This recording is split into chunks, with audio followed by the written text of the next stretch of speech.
Hello everyone, कैसे हैं आप सभी। आशा करती हूँ आप सभी स्वस्थ होंगे। तो बस सुबह सुबह का समय है, यहाँ बच्चे हस्बैंड सभी लोग जा चुके हैं, घर में अकेली हूँ और सफाई का रूटीन चालू हो गया है।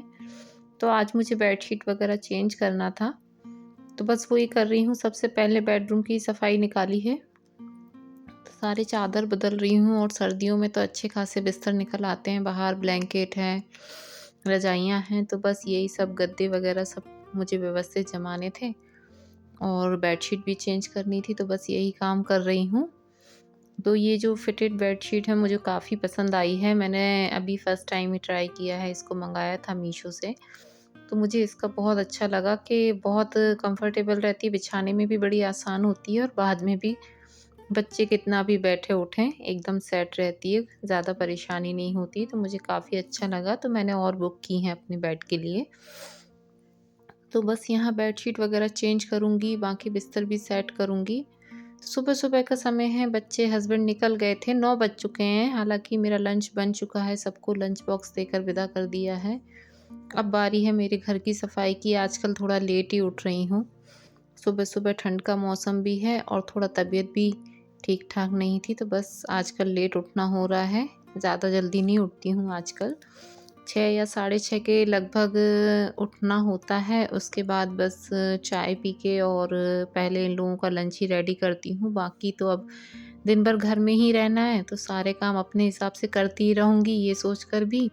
और थोड़ा अभी रेस्ट की भी ज़रूरत है बॉडी को, तो बड़े आराम-आराम से अपने काम करती रहती हूँ, धीरे-धीरे हो ही जाता है। ज़्यादा कुछ ऐसा तो काम है नहीं, छोटी-सी फैमिली है तो हो जाता है मैनेज। मेड वगैरह की तो मुझे आवश्यकता है नहीं, कर लेती हूँ अपना जैसे भी बनता है मैनेज। तो बस यहाँ इस साल सर्दियों में ये 2 बड़े-बड़े गद्दे बनवा लिए हैं हस्बैंड ने, क्योंकि मैं और बेटू आगे हॉल में ही सोते हैं।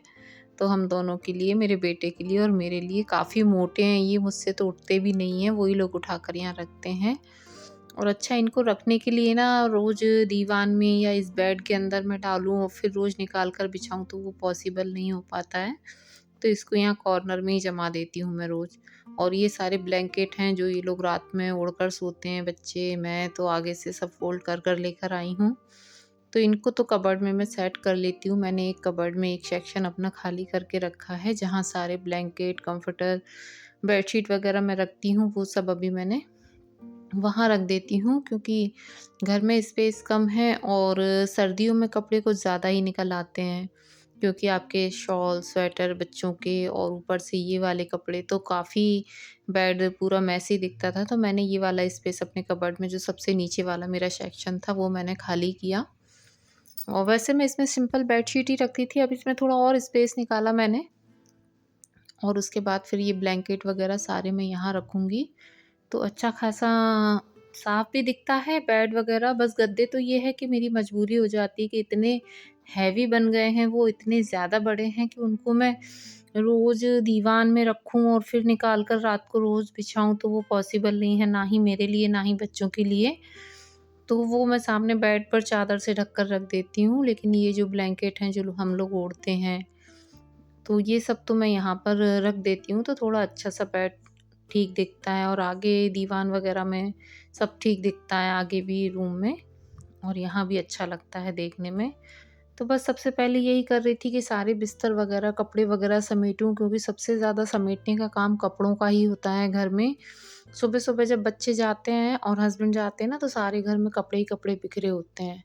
अच्छा, ये कल के कपड़े थे जो कि आज सूखे हैं, क्योंकि सर्दी है ना, तो काफ़ी टाइम लग रहा है कपड़े सूखने में।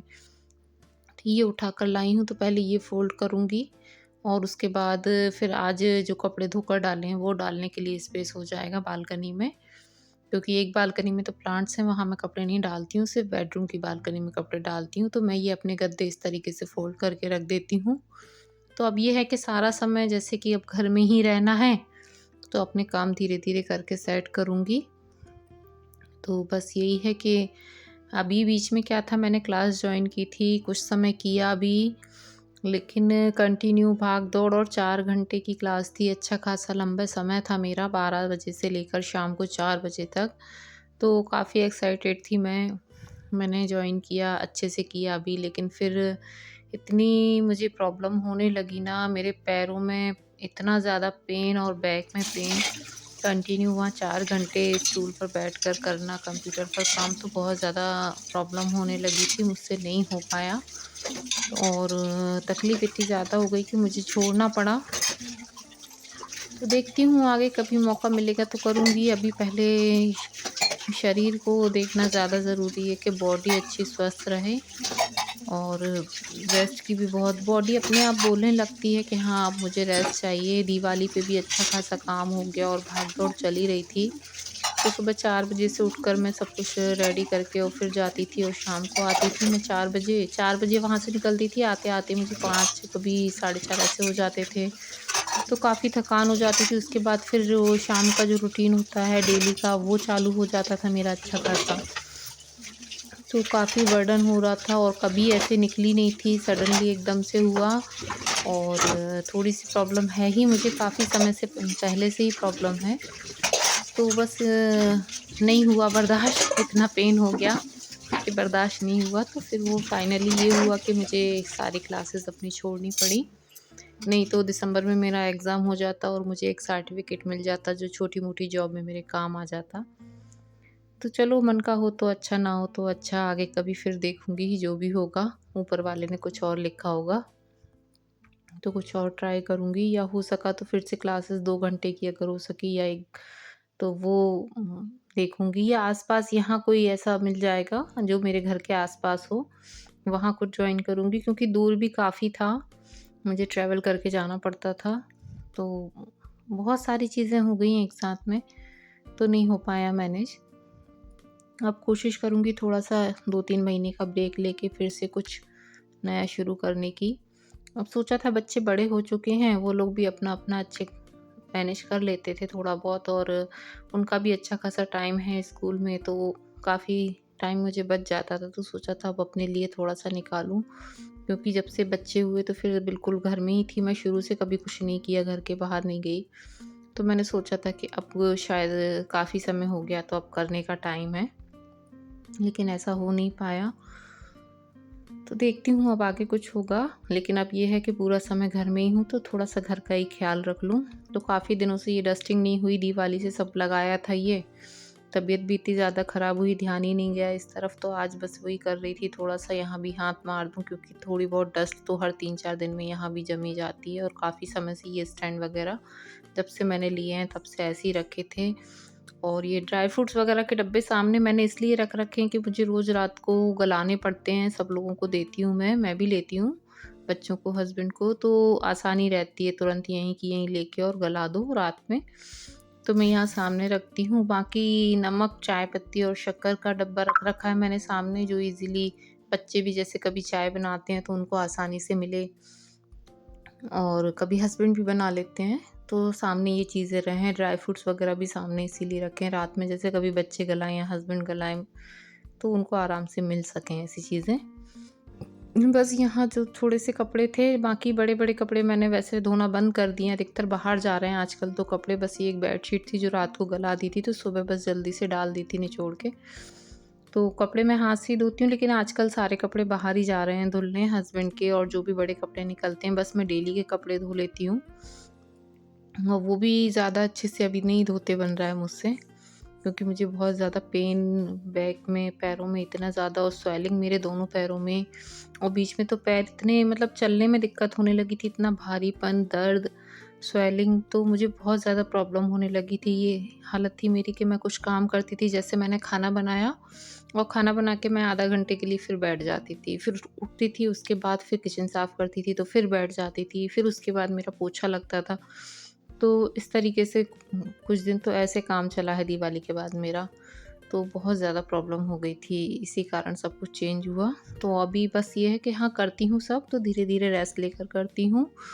तो चलिए अब सीधा शाम को मिल रही हूँ, दोपहर में थोड़ा रेस्ट के लिए लेट गई थी, तो ये सब चटनी का सामान मैंने रेडी करके रखा है और ये चटनी हस्बैंड बनाते हैं, उनकी बड़ी फ़ेवरेट है, तो ये सब मैंने तैयारी करके रखी थी। और ये है बथुआ, इसको मैंने अच्छे से भाजी है बथुआ की, तो अच्छे से साफ़ करके धो के काट लिया है। तो यहाँ मैं भाजी फ्राई करूँगी और हस्बैंड यहाँ चटनी बना रहे हैं और बड़ी ही टेस्टी चटनी बनती है ये। और उनको ना इस तरीके से सिल पर पिसी हुई चटनियाँ ज़्यादा पसंद हैं, तो वो आजकल वही कर लेते हैं ये काम जो ज़्यादा ऐसे रहते हैं मेहनत वाले।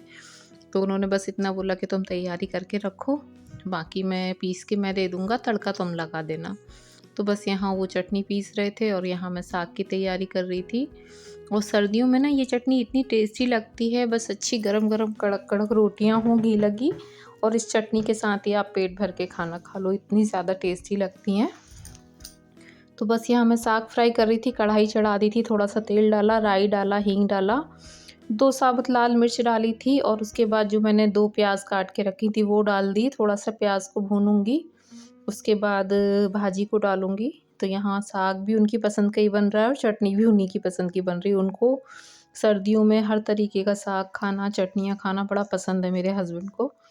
तो बस यहाँ वो चटनी पीसते जा रहे थे, यहाँ मैं सब्ज़ी फ्राई कर रही थी और बस उसके बाद फिर मैंने रोटियाँ सेंकी गरम-गरम, तो सभी का खाना हो गया।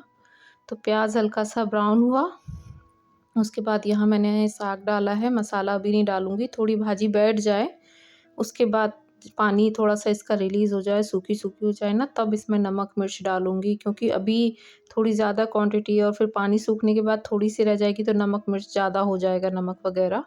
तो मैं बाद में ही डालती हूँ जब पानी सूख जाता है।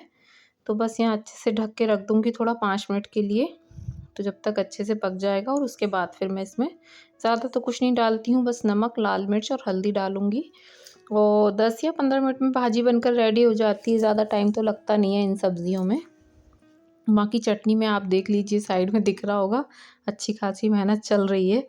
हस्बैंड लगे हुए हैं और वो बड़े प्यार से, बड़े अच्छे से ना एक-एक करके चीज़ें पीसते हैं।